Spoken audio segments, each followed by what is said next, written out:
नमस्कार दोस्तों। आज कृष्ण और सुदामा की कहानी बताते हैं, उनके मित्रता की कहानी बताते हैं। जब वह गुरुकुल में पढ़ते थे, एक ही आश्रम में रहते थे और साथ साथ लकड़ियां चुनने जाते थे और गुरु के सारे काम करते थे और शिक्षा भी ग्रहण करते थे। दोनों बहुत अच्छे मित्र थे। मथुरा के राजा थे श्री कृष्ण और गरीब ब्राह्मण थे सुदामा। तो सुदामा कभी कभी उनके चने खा जाया करते थे, कृष्ण भगवान के चने खा जाया करते थे, भूख से भी और मजाक से भी। तो मित्रों में तो इतनी बातें चलती हैं। बाद में वो मथुरा के कृष्ण बने और सुदामा बहुत ही गरीब ब्राह्मण रह गए। उनकी पत्नी थी और 3-4 बच्चे भी थे। बहुत मुश्किल से उनका गुजारा होता था। लेकिन वह कभी कभी कृष्ण की चर्चा किया करते थे घर में कि वह हमारे बहुत अच्छे मित्र थे, हम लोग पढ़ा करते थे, लेकिन बहुत दिनों से उनसे भेंट नहीं है। तो उनकी पत्नी ने गरीबी और भूखमरी से परेशान होकर उनसे कहा कि अगर वो आपके अच्छे मित्र हैं तो आप उनसे कोई मदद क्यों नहीं लेते। बोले, मैं कैसे मांगू उनसे, मित्र हैं, उनसे मदद मांगना ठीक नहीं, इससे मित्रता खराब होती है। तो उन्होंने कहा, आपको कहने की क्या जरूरत है, अगर वह भगवान है तो वह आपको देखते ही समझ जाएंगे, आप जाकर मिले तो सही। तो कहा, ठीक है, चला जाता हूँ। तो रास्ते में खाने के लिए उन्हें थोड़े से चावल भून कर दिए थे उनकी पत्नी ने। एक पोटली में वह पड़ी थी और वह चले गए। जब द्वारपाल से कहा कि आप कृष्ण को बताएं कि मैं उनका मित्र सुदामा हूँ और उनसे मिलने की इच्छा रखता हूँ। जैसे ही द्वारपाल ने जाकर कृष्ण को कहा, भगवान बिना कुछ सोचे समझे दौड़ पड़े और आकर सुदामा से गले मिले और काफी रोए। उनकी दशा देखते ही वह समझ गए कि इन्हें काफी तकलीफ में जीवन बिताना पड़ रहा है।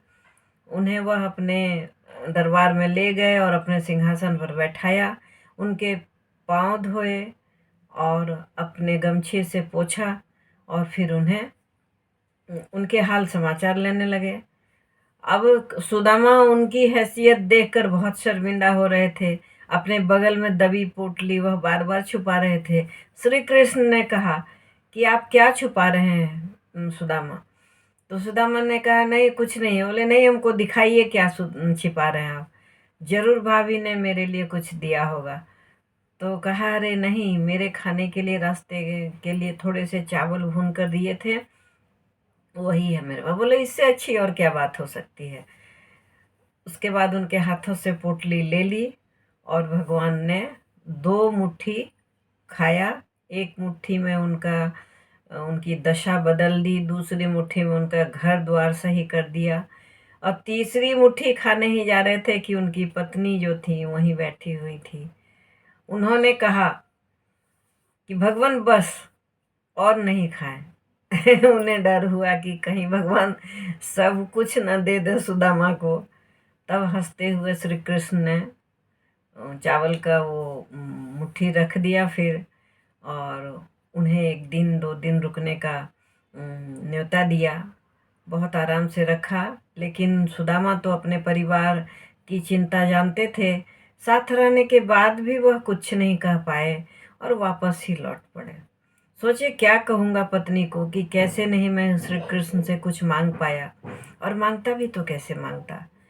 जब वो अपने घर पहुंचे तो वहाँ सब कुछ बदला हुआ था। उनका गांव ही बदल गया था, उनका घर बदल गया था, महल हो गया था। उन्हें एक बार लगा कि कहीं मैं गलती से दूसरी जगह तो नहीं आ गया, लेकिन बाहर ही दरवाजे पर उनकी पत्नी ने उनका स्वागत किया। पत्नी अच्छे कपड़े, अच्छे आभूषण में सजी लदी उनका स्वागत करके अंदर ले गई। तब कहा, ये सब कैसे। बोले, पता नहीं कैसे, आप गए और बस ये सब बदलना शुरू हो गया। सुदामा समझ गए कि ये कृष्ण की महिमा है। उन्होंने मन ही मन उन्हें प्रणाम किया और परिवार के साथ ज़िंदगी बसर करने लगे। ये कहानी आपको कैसी लगी? अच्छी लगी तो लाइक ज़रूर कर दें, शेयर करें। चैनल में नए हैं तो सब्सक्राइब करें। एक बेल बटन आता है उसे हिट अवश्य करें। Thanks for watching.